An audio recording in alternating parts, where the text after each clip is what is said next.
अध्यक्ष महोदय, ईवीएम पे मुझे कल भी भरोसा नहीं था, आज भी नहीं भरोसा। मैं 80 के 80 सीट जीत जाऊं तब भी नहीं भरोसा।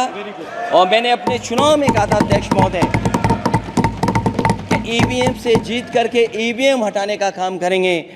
मैं मॉडल ऑफ कंडक्ट जब चुनाव हुआ, लागू हुआ, उस समय मैंने देखा कि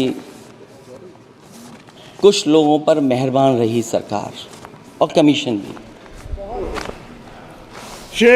कई मैं बहुत डिटेल में नहीं जाना चाहता हूं अध्यक्ष महोदय, लेकिन कहीं ना कहीं प्रश्न उस संस्था पे भी लगा है। और अगर उस संस्था पर प्रश्न लगा है तो लगाने वाली सरकार की वजह से लगा है। इसलिए अगर निष्पक्ष होगी वो संस्था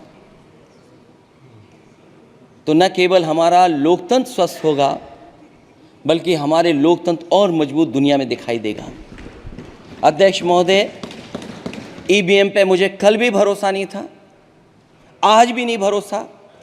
मैं 80 के 80 सीट जीत जाऊं तब भी नहीं भरोसा।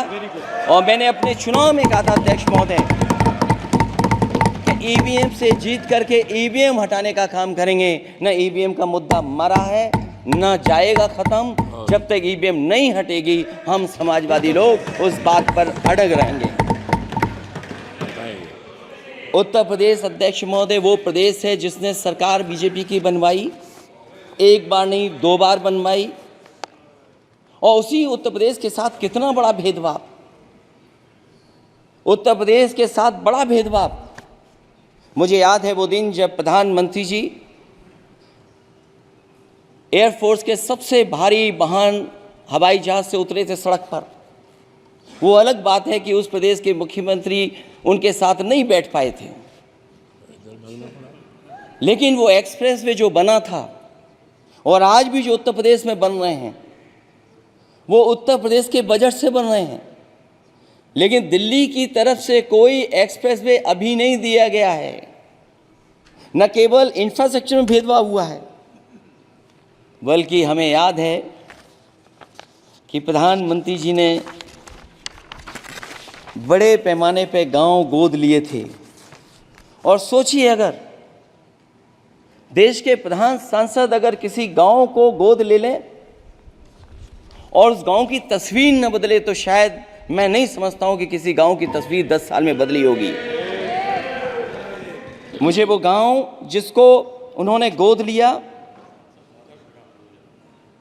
जो प्रधानमंत्री जी की आदर्श योजना थी उसके तहत जो गोद लिया गया था गांव, वो 5 वर्ष पहले खूब शोर हुआ था कि बनारस शहर की तरह डोमरी में चमचमाने लगेगा एक गांव। हकीकत में कुछ नहीं हुआ। उसकी दुर्दशा वैसी की वैसी है, जैसे था गांव वैसे ही का वैसा है। टूटी सड़कें, कच्ची पगडंडियाँ, उखड़े और टूटे हुए ईंट के खंजे, बदहाल हैंडपंप, पावरलूम और पंखे के जाली के कारखाने को आखिर कब तक रफ्तार मिलेगी जो उस गांव में काम होता था, लोग करते थे। खाली पड़े रसोई गैस के सिलेंडर, अंधाधुंध बिजली कटौती के बीच इस गांव के लोगों को हर सुबह मजदूरी की कभी ना खत्म होने वाली तलाश आखिर कब पूरी होगी। तो सोचिए, एक गांव की तस्वीर ये है। जो गांव कभी गोद लिया गया था, उस गांव की भी तस्वीर नहीं सुधर पाई है। जो भाजपा के स्मार्ट सिटी के झूठे सपने में गांव के लिए कोई जगह नहीं है। अपने गांव गोद लेने की जो बात कही थी, क्या वो भी जुमला था अध्यक्ष जी? पता नहीं जिस गांव को गोद लिया था उसका नाम भी किसी को याद है कि नहीं। मैं नाम पूछ करके किसी को शर्मिंदा नहीं करूंगा, क्योंकि अगर नाम याद है तो ये तो और भी बुरी बात है कि अपने नाम याद रखने के बावजूद भी कुछ नहीं किया। जिसे गोद लिया जाता है उसे अनाथ बनाकर छोड़ देना अच्छी बात नहीं है।